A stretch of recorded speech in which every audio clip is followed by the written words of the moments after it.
본문 말씀 같이 한 목소리로 봉독하겠습니다.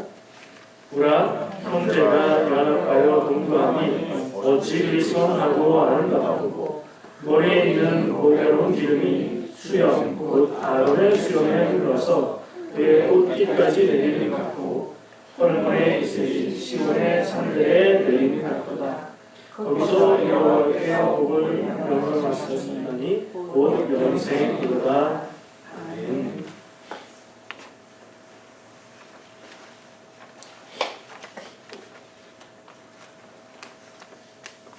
시편 133편 1절 말씀은 우리가 익숙하게 듣고 알고 있는 말씀일 겁니다.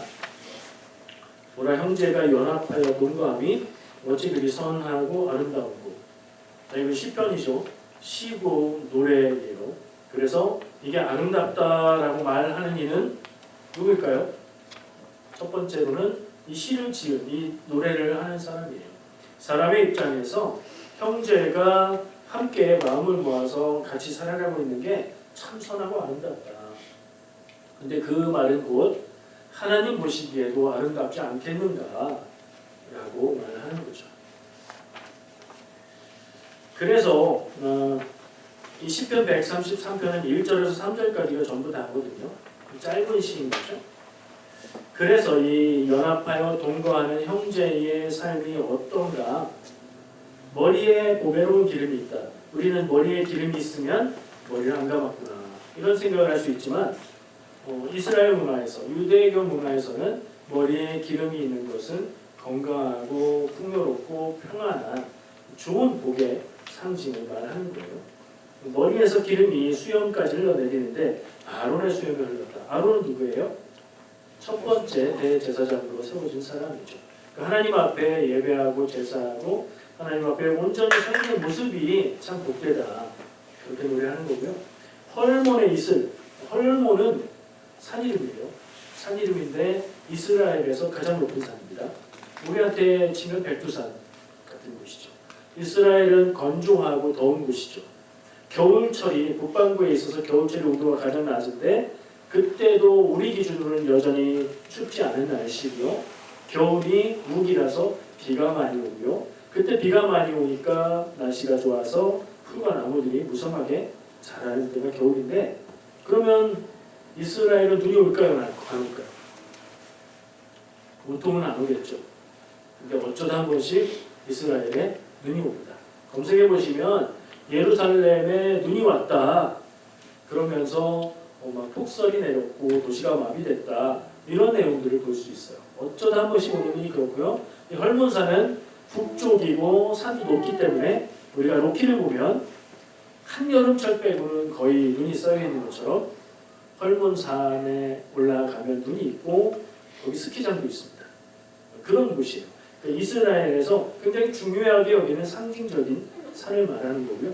헐몬의 이슬이라고 말하는데 우리는 뭐 이슬 그러면 아침에 이렇게 촉촉하게 젖는 이슬, 우리가 뭐 텐트에서 잠을 잡으면 아침에 촉촉하잖아요. 비가 안 와도. 그 한국 사람들 문화에서 이슬 그러면 다른 게 더 떠오르는데 이 유대인들의 문화에서 이슬은 비가 적게 오기 때문에 이슬로 내리는 수분을 가지고 농사에 활용할 정도로 귀한 거예요. 그러니까 우리가 생각하는 이슬과는 다른 거죠.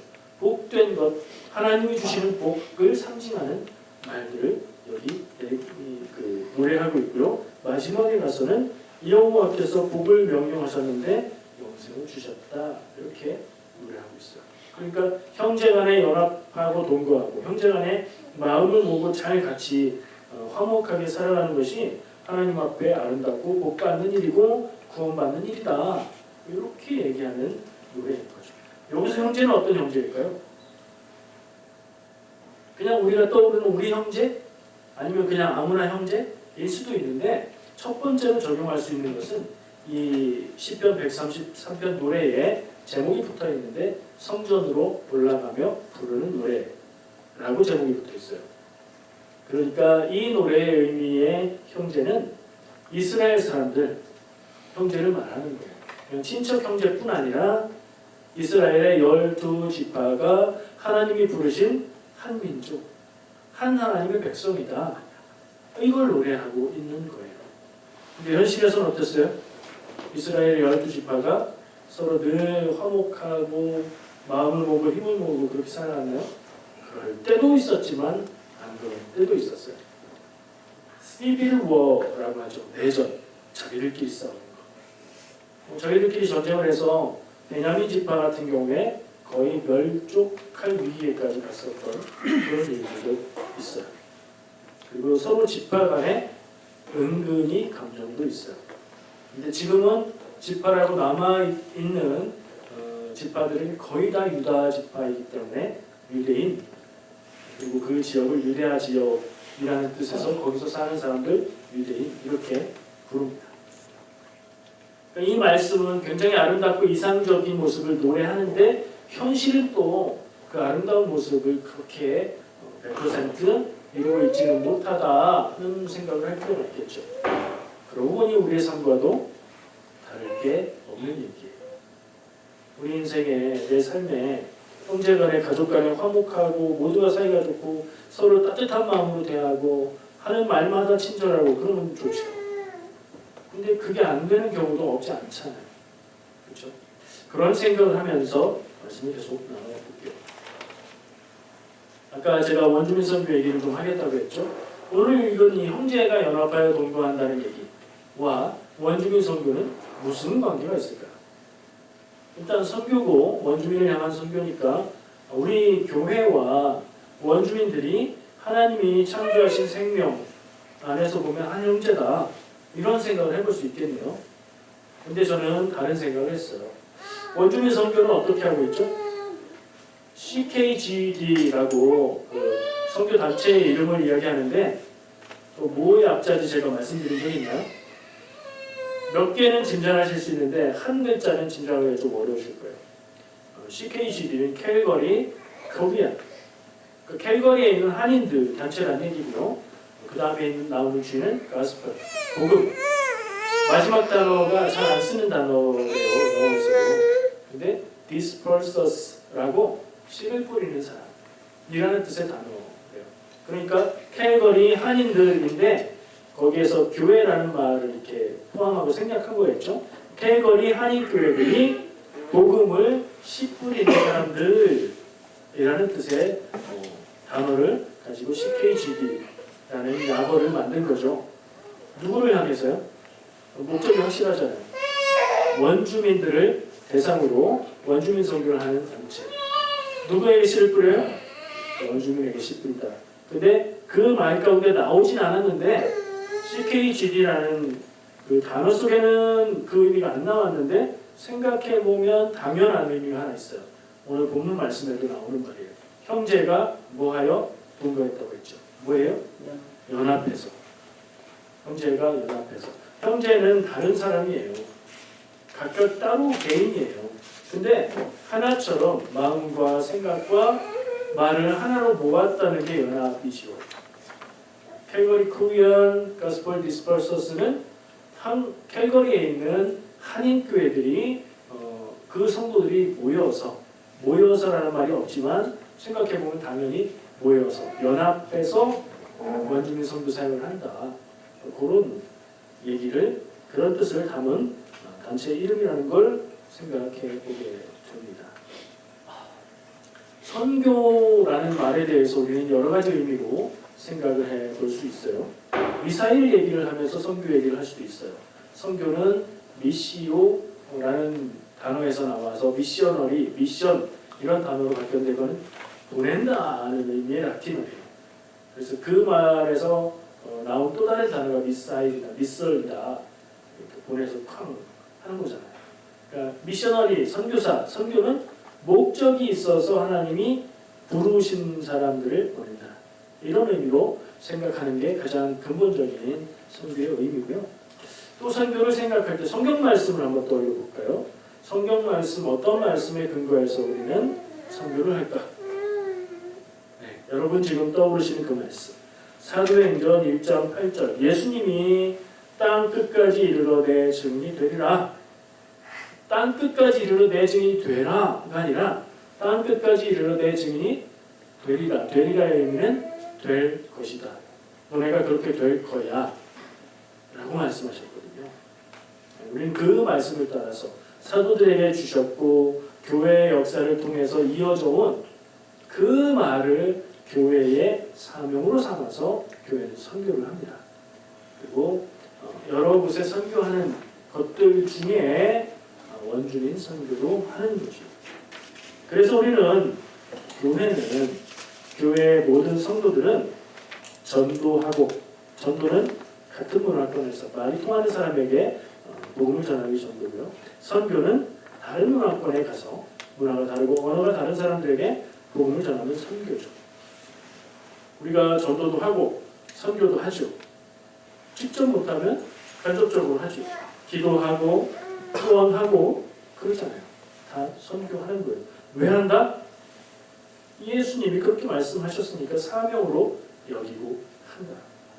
선교의 이유가 확실하기 때문에 우리는 그냥 선교하면 좋은 거지가 아니라 교회의 목적, 성도의 목적은 당연히 선교다. 이 의식이 있어야 합니다. 자, 원주민 선교는 많은 선교들 중에 한 분야죠. 근데 우리 교회는 다른 선교지를 많이 후원하고 기도하고 돕기도 하지만 원주민 선교에 아마 제일 많이 힘을 쏟는 것 같아요. 왜 그럴까요? 원주민 선교가 뭐가 특별해서 교회에서 참여도 하고 재정 후원도 하고 그렇게 할까요?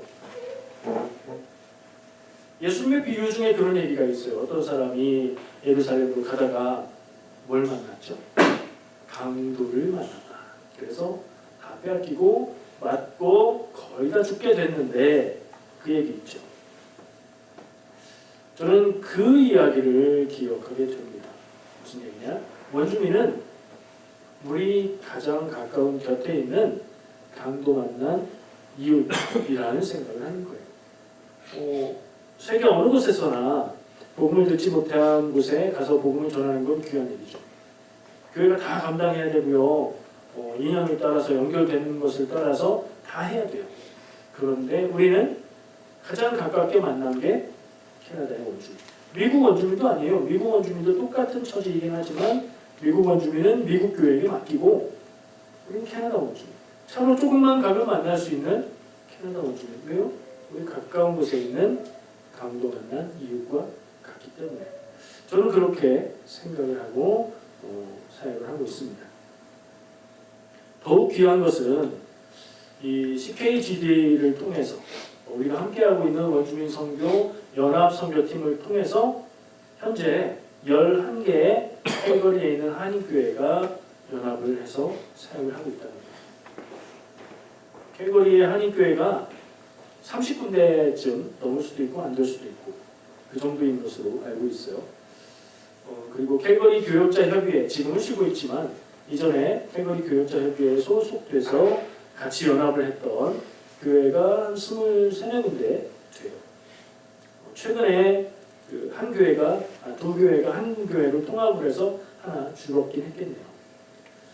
그 중에서 11교회가 함께하고 있다는 건 놀라운 일입니다. CKGD 연합 선교 활동은 혹시 기억하는 분 계세요? 제가 언제부터 원주민 선교 연합 선교 사역에 참여했는지? 2015년입니다. 2015년 여름 교회에 시작했어요. 2015년은 여러 가지로 의미가 있죠. 제가 담임 목사가 된 해예요. 그리고 CKGD 원주민 연합 선교 사역이 시작된 해이고 지금부터 10년 전의 일입니다. 그럼 거꾸로 가는 거예요. CKGD를 통해서 캘거리에 있는 한인교회들이 연합해서 선교 사역을 한 게 10년 됐다는 얘기죠. 중간에 코비드 때문에 한 2년은 쉬기는 했어요. 그건 어쩔 수 없이 못 간 거고 계속해서 이어지는 사역을 해왔습니다. 연합 사역이 꼭 선교가 아니더라도 좋은 뜻으로 한 지역에 있는 교회들이 함께 모여서 연합으로 뭔가를 한다. 굉장히 좋아요. 분위기 좋아요. 근데 이게 한 해, 두 해, 3년, 4년 이렇게 가다 보면 어려운 일들을 만나게 되고 그래서 선교든 뭐든 연합으로 교회가 모여서 활동을 하는 게 오래 간다는 건 굉장히 귀한 일입니다. 10년 되는 연합 사역이 흔하지가 않아요. 물론 에드먼튼에서 중심이 돼서 하고 있는 러브코 알버타라는 원주민 선교 똑같은 사역을 해요. 거기는 더 오래됐어요. 캘거리에 있는 교회들이 그 전에 연합 사역하기 전에는 에드먼튼에 있는 그 러브코 알버타에 가서 거기서 배워와서 캘거리 사역을 시작한 거예요. 거기 지금도 하고 있어요. 그러니까 거긴 더 역사가 오래됐으니까 더 귀한 거죠. 캘거리 연합 선교 사역도 굉장히 귀하다는 생각을 합니다. 다른 지역에도 러브콥스라는, 보통 러브콥스라고 얘기를 하는데 그 CORPS거든요. 그 단어를 콥스라고 읽어버리면 시체라는 말이 된대요. 그래서 러브코라고 보통은 얘기하는데 어쨌든 그런 이름을 가진 원주민 선교 단체가 지역마다 있습니다. 동부에도 있고 서부에도 있고 밴쿠버 쪽에도 있고 알버타에도 있고 그리고 캘거리에도 이름은 다르지만 같은 사역을 하는 데가 있는 거죠. 그리고 또 캐나다에서 원주민 선교를 하는 원주민 선교사들이 2년에 한 번씩 모여서 교제하고 훈련하고 그러는 모임이 또 있습니다. 캐나다 원주민 선교사 포럼이라고 해서 2년에 한 번씩 모임을 갖고 있어요. 저도 불러줘서 2년에 한 번씩 참여를 하고 있습니다. 자, 제가 오늘 나누려는 주제가 뭐라고 했죠? 오늘 읽은 말씀과 원주민 선교가 통하는 주제 핵심 단어를 말하면 뭐라고요? 연합이라고 했어요. 교회가 연합하는 게 아름답지만 쉽지 않다고 했습니다. 형제간에 연합해서 동거하는 것도 마찬가지인 거죠. 아름답고 이상적이고 좋은 모습인데 그런 만큼 그게 유지되는 것이 쉽지 않다. 이런 주제로 넘어가고 싶어요. 교회는 하나다. 교회는 하나다. 그런 얘기 들어보셨어요? 근데 금방 마음속에서 교회가 무슨 하나요? 우리 교회는 우리 교회고 다른 교회는 또 다른 교회고 따로따로잖아. 하는 생각이 들 거예요. 물론 따로따로죠. 근데 형제가 연합하여 동거하는 것처럼 교회는 다 같은 뿌리를 가지고 있고 같은 믿음을 고백하고 있고 사명이 같고 그것을 감당하면서 살아가는 그 모습이 같다는 거예요. 그래서 교회는 다 하나로 뜻을 모으고 마음을 모으고 필요하면 온 세상의 교회가 하나로 일할 수도 있어요. 현실은 어렵겠지만 그렇죠? 예수님이 말씀하셨습니다. 마태복음 16장 18절에 보면 마태복음 16장 16절에 베드로가 예수님을 주는 그리스도시요 살아계신 하나님의 아들이십니다. 예수님이 그런 분입니다라고 베드로가 고백을 하죠. 예수님이 그 말씀을 듣고 18절에 이 반석 위에 내 교회를 세우겠다 이런 말씀을 하세요. 자, 오늘 주의하고 관련해서 어떤 단어가 중요할까요? 내 교회.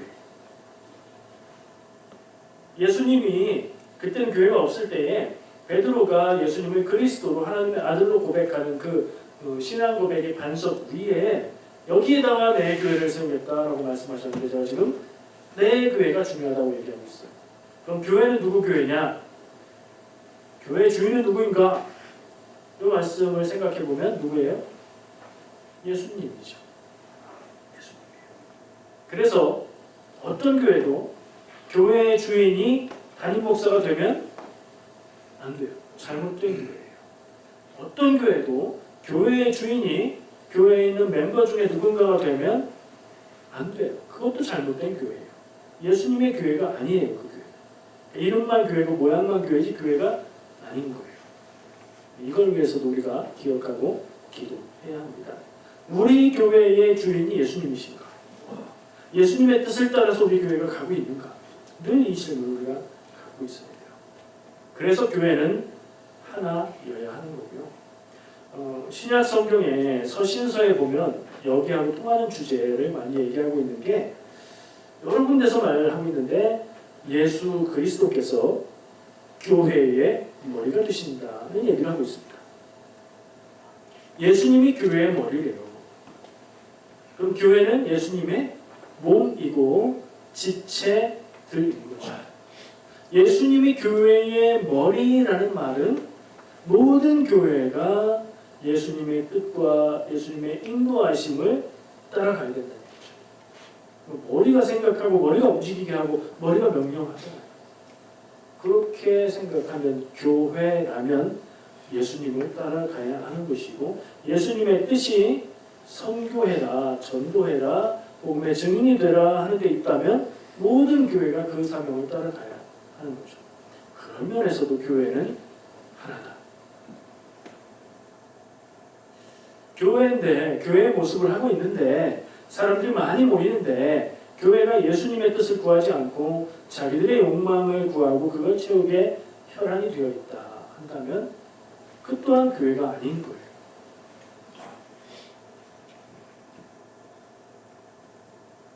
세상에 교회가 많습니다. 교회가 정말 하나인가? 현실로 교회가 하나가 되는 게 가능한가? 질문해 볼 수 있겠죠. 여러분들 생각에 교회가 어떻습니까? 현실에 교회가 정말 하나입니까? 아닌 것 같은 모습도 많이 있죠. 어떤 때는 오늘 아까 얘기했던 원주민 선교 사역을 생각해 보면 일시적으로 한정적으로 교회가 하나가 되는 모습이 있는 때가 있기도 한 것 같다. 이런 정도 생각할 수 있을 것 같아요. 현실을 한번 점검해 볼게요. 개교회에서부터 거꾸로 한번 점검해 보죠. 한 교단 안에 있는 교회들은 한 교회인가요? 감리교회에서는 모든 감리교회는 하나입니다 라는 얘기를 강조하는데 저는 그 강조가 오히려 현실은 그렇지 못합니다를 얘기하는 것 같아서 마음이 아플 때가 있습니다. 이걸 뭐라고 하죠? 개교회주의라고 얘기합니다. 개교회주의. 각각 자기가 알아서 각자 도생해야 하는 그런 교회의 현실. 주변에 같은 지방에 있는 다른 교회가 어려움을 겪고 힘든 일을 만나고 그래도 기도의 제목이 주여 우리는 그 일이 당하지 않아서 다행입니다가 되는 그런 현실 말이에요. 그건 가슴 아픈 일이죠. 교회가 하나다라는 이상적인 말에 맞지 않는 그와 반대되는 현실적인 모습이죠. 한 교단 안에서 교회들도 그런데 한 칸 더 올라가 볼까요? 교단을 넘어서 올라가 보면 개신교로 울타리를 묶을 수 있죠. 교회라고 말하면 개신교를 얘기하죠 보통. 교단들이 굉장히 많습니다. 감리교, 장로교, 순복음, 성결교, 침례교 또 뭐가 있을까요? 훨씬 더 많습니다. 따지고 조사해보면 굉장히 많습니다. 많은 게 분열된 거다라는 뜻은 아니지만 교단들이 서로 같이 힘을 합하고 마음을 합하고 연합하고 하는 것이 어려운 일이라 그쯤 가면 교단마다 특색이 있고 그래서 쉽지 않다 이런 생각을 하게 되죠. 한 칸 더 올라가 볼까요? 개신교 교단들은 뭐 어찌저찌 하나가 된다 하면 한 칸 더 올라가면 역사를 거슬러 올라가 보면 또 뭐가 있어요? 가톨릭, 천주교가 있지요.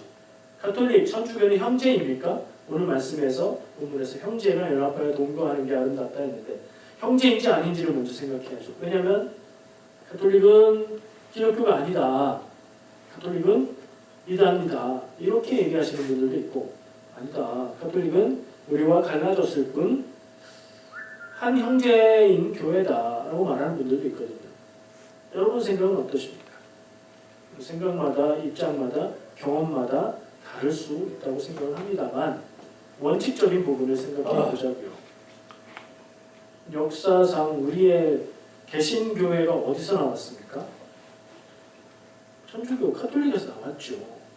우리가 이야기하는 성경의 초대교회는 어떤 교회입니까? 개신교회입니까? 개신교회 없었잖아요. 그 교회가 이어진 게 천주교회죠.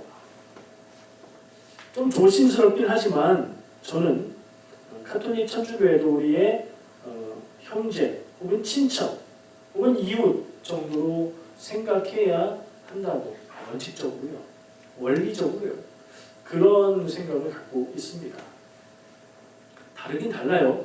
신앙적인 부분에 있어서 다른 부분은 분명히 있어요. 근데 여기서 점검해봐야 될 게 이겁니다. 기독교라는 정의가 뭔가? 뭐가 기독교인가? 첫 번째, 하나님을 믿어야죠. 창조주 하나님을 믿고 역사의 주인 되신 하나님을 믿고 하나님이 죄인된 인간들을 사랑하셔서 구원받게 하시려고 예수님을 보내셨다는 사실을 믿고 요거 공유하고 있으면 교회의 조건이 돼요. 두 번째가 있는데 예수님을 구원자 그리스도로 믿고 고백해야 또 교회죠. 하나님을 믿고 예수님을 믿어야 교회예요. 하나님을 믿고 예수님을 구세주로 믿어야 교회인 거예요. 가톨릭 교회는 어떻습니까? 하나님을 믿나요? 그 믿음을 제가 판단할 수는 없지만 그냥 일반적으로 생각했을 때 하나님 믿지요. 예수님을 그리스도로 고백하나요? 그렇죠. 그러면 그리스도교, 기독교인 거예요. 큰 범주에서. 우리랑 조금 많이 다를지라도. 그런 면에서 얘기하는 거예요. 원리적으로라는 얘기가. 하나 더 올라가 볼까요? 그 위로 올라가면 뭐가 있을까요? 나눠지고 갈라지는 역사가. 우리가 잘 모르지만 지금 여기 말고 우리가 예배하는 교회에 와달롭의 그 33 에비뉴를 쭉 교회 쪽으로 오다 보면 왼편에 교회가 하나 있어요. 올소독스 처치라고 되어 있는 데가 있고요. 거기는 사제가 예배를 인도하고요. 그 사제는 옷도 특별한 걸 입었고 보통 수염이 이렇게 덥수룩합니다. 올소독스 처치는 정교회라고 얘기하죠. 동방정교회, 그리스 정교회 이런 정교회라는 이름을 가진 교회가 또 있습니다. 이 교회는 가톨릭에서 개신교가 종교개혁을 통해서 나눠지기 이전에 동로마, 서로마가 갈라져서 나눠진 교회예요. 우리가 그쪽 전통을 잘 모르긴 하지만 역시 역사적인 사건 때문에 갈라진 교회가 또 있다. 교회는 하나다라는 생각을 해볼 때 교회의 뿌리를 거슬러 올라가면 뭐가 있는가 한번 생각해 본 거예요. 초대교회로 가볼까요? 초대교회. 초대교회는 하나였습니까?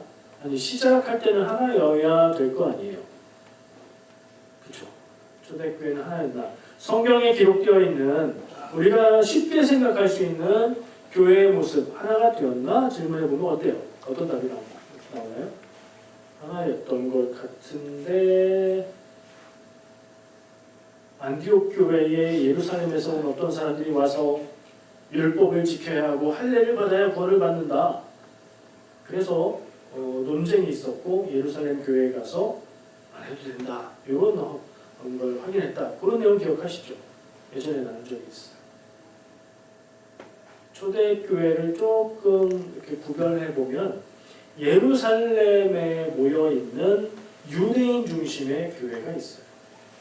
유대교는 아니에요. 근데 유대인들이 신앙을 바꿔서 기독교인들이 된 거죠. 근데 그 교회는 가면 대체로 다 유대인인 거예요. 근데 안디옥 교회로 대변되고 있는 또 다른 교회는 뭐죠? 이방인 교회입니다. 외국인들의 교회예요. 사도 바울이 이방인의 사도로 사명받고 선교했죠. 복음을 전했는데 다른 문화권에 가서 복음을 전했으니까 선교한 거죠. 최초의 선교사라고 얘기해요. 바울이 선교를 통해서 교회들이 이방 지역에 많이 생겼어요. 이방인 교회와 예루살렘 교회가 하나였나? 하나인 부분도 있었고 조금 다르고 구분되는 부분도 있었죠. 그렇게 생각해 보면 교회는 처음부터 완전히 하나이진 않았구나. 형제가 연합해서 동거한다고 얘기해도 형제라는 다른 사람이라는 부분이 있는 거잖아요. 그래서 연합이라는 말 자체에 다른데 함께 한다는 의미가 들어있어요. 캘거리에 있는 11개의 교회. 캘거리 11개 교회뿐 아니라 올해는 온타리오 런던에 있는 런던 순복음교회에서도 목사님과 집사님과 청소년들이 같이 참여했어요. 이번에. 그것도 좀 뜻깊다는 생각이 들어요.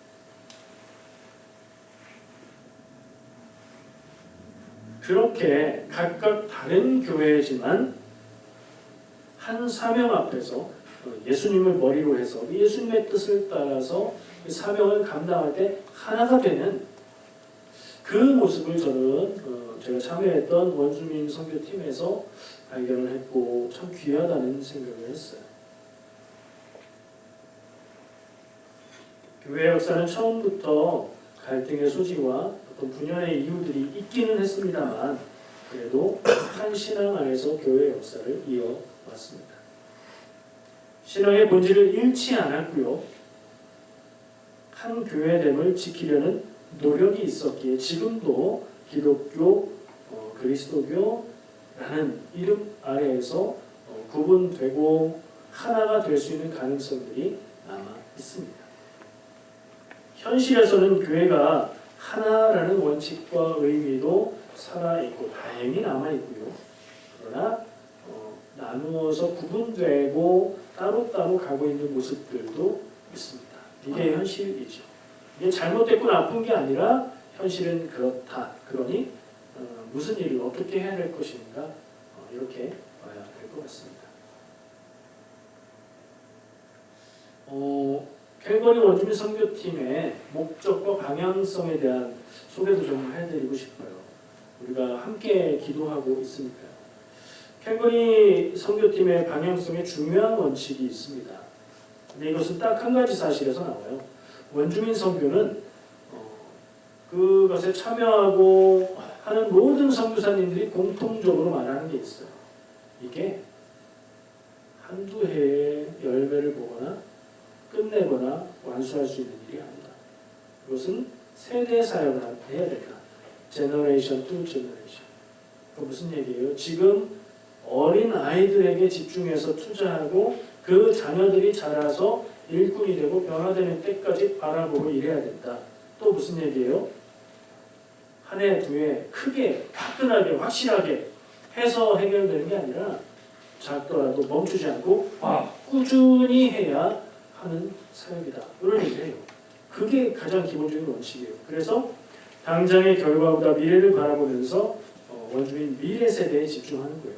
그래서 아까 얘기한 대로 VBS를 하는 거고 어린이들을 투자하는 거고 뉴스 사역을 하는 겁니다. 왜냐? 그냥 버려두면요. 그냥 내버려두면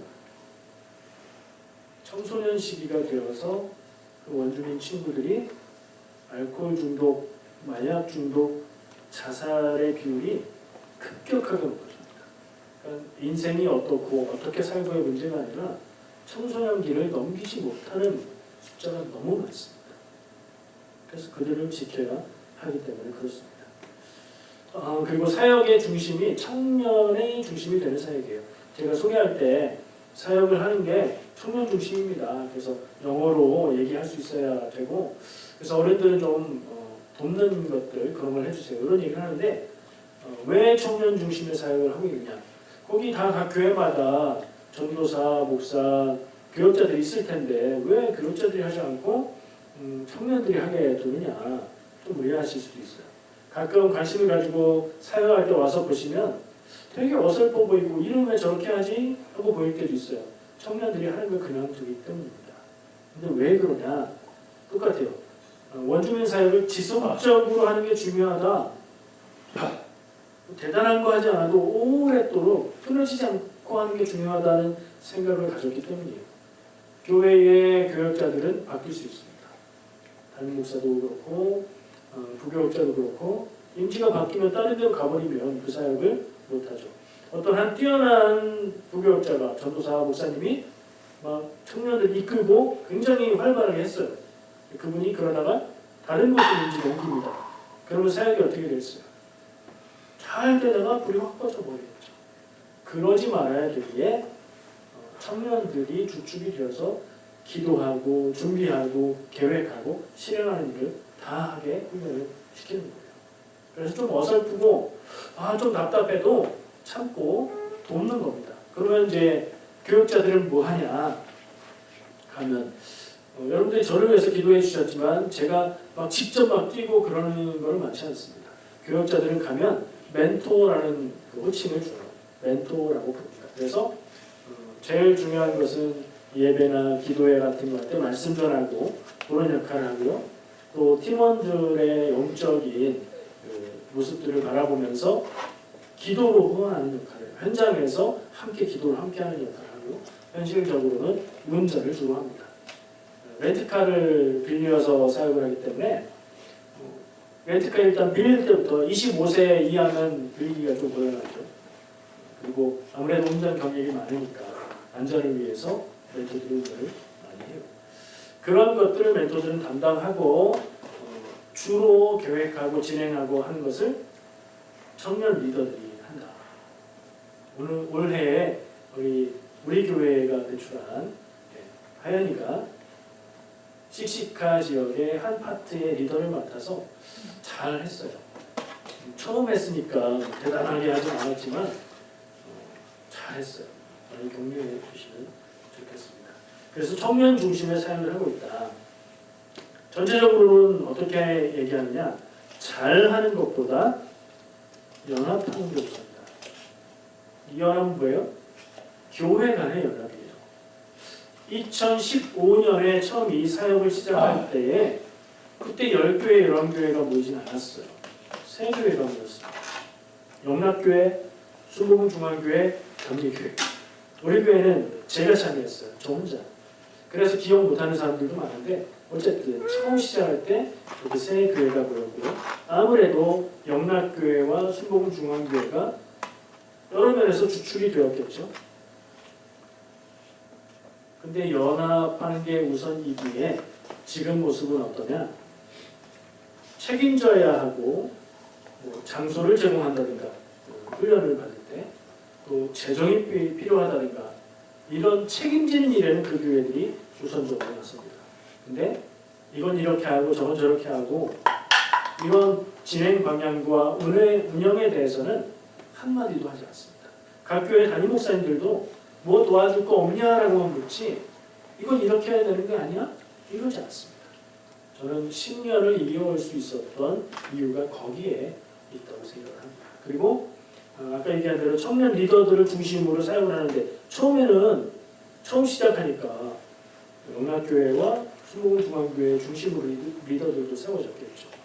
그리고 해가 지나면서 다른 교회들이 같이 오기 시작했고 그래서 한 해, 두 해 경력이 쌓이는 청년들을 리더를 뽑을 때에 인적인 자원도 영락교회, 순복음중앙교회가 많고 경험도 더 많지만 그 친구들은 조금 뒤로 물러서고 새로운 교회, 다른 교회에서 온 친구들을 세우려고 노력을 하고 있어요.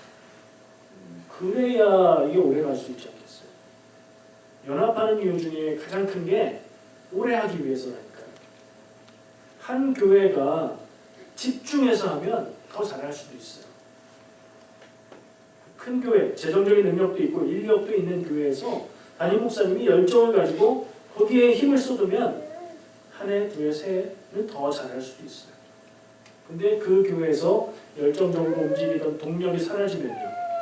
담임 목사님이 바뀌었다든가 담임 목사님의 관심이 다른 데로 향하고 있다든가 그러면 이게 확 없어지는 거예요. 그런 예들이 많아요. 그래서 지속적으로 하기 위해서 많은 교회들이 같이 연합하는 걸 중요하게 생각하고 있고 뭔가를 대단하게 잘하는 것보다 연합하는 데 더 초점을 두고 해가고 있어요. 우리가 다 아는 말이 있죠. 아프리카 격언이라고 하는데 혼자 가면 빨리 가지만 함께 가면 멀리 갈 수 있다. 연합선교팀에 어떤 말하지는 않지만 이런 것을 좀 모토로 삼고 같이 가고 있습니다. 원주민 선교사역은 빨리 결과를 내고 크게 성공적으로 하는 게 불가능합니다. 왜 그렇게 단정하느냐? 잘하면 되지 않냐? 그렇게 많이 해봤어요. 캐나다에서 많은 분들이 원주민 선교사역을 한다고 했잖아요. 그렇게 하는 교회들이 많이 있었습니다. 그리고 열매가 나타나는 걸 처음 보였어요. 많은 원주민들이 세례받고요. 원주민들 가운데 목회자도 나오고요. 그 목회자를 통해서 교회가 생기기도 하고요. 다 된 것 같았었는데 세례받고 믿음이 있다고 했던 사람들 알코올 중독, 마약 중독, 자살로 돌아가고요. 원주민 목회자들조차 이어서 사역을 하지 못하는 경우가 대부분입니다. 예. 그러니까 이게 한 해 한 해를 보면 마치 밑 빠진 독에 물 붓기를 하는 느낌이 있습니다. 근데 10년 정도 해오다 보니까 뭘 볼까요? 처음 봤을 때는 어린 아이였던 친구들이 이제는 청년이 되어 있어요. 지난번에 한번 사역을 가서 그 건물 밖에 문에서 안에서 청년들과 원주민 아이들이 같이 사용하는 모습을 바라보고 있었어요. 그랬더니 덩치가 키가 크고 덩치가 산만한 원주민 친구가 제가 빼와가지고 인사도 하고 아는 척도 하면서 얘기를 해요. 저도 인사도 하고 그랬어요. 근데 이 친구 눈치가 있으니까 저한테 나 모르겠냐 이렇게 말하는 거예요. 아저씨 같은데 왜? 그랬더니 가만히 그 얼굴을 쳐다보니까 몇 년 전에 그 원주민 선교팀에서 어린 아이로 와서 말 안 듣고 계속 춤만 추고 까불던 그 친구예요. 그 친구가 자라서 청년이 됐고 지금 뭐하냐 물었더니 나 학교 다니고 있고 변호사 되려고 공부하고 있어. 이렇게 얘기해요. 이번 사역 때도 찾아왔어. 우리 팀이 갈 때마다 찾아옵니다.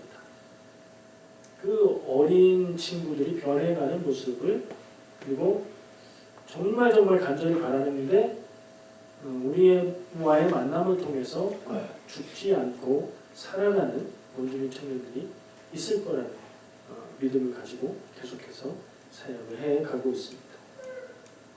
정리를 하겠습니다. 연합이라는 게 하나님이 바라보시기에도 아름다운 것이고 우리가 보기에도 귀한 건데요.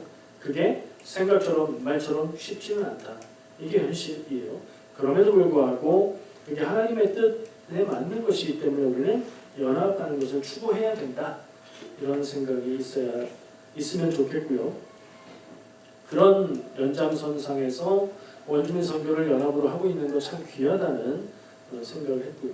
이 얘기를 이렇게 말씀드린 이유는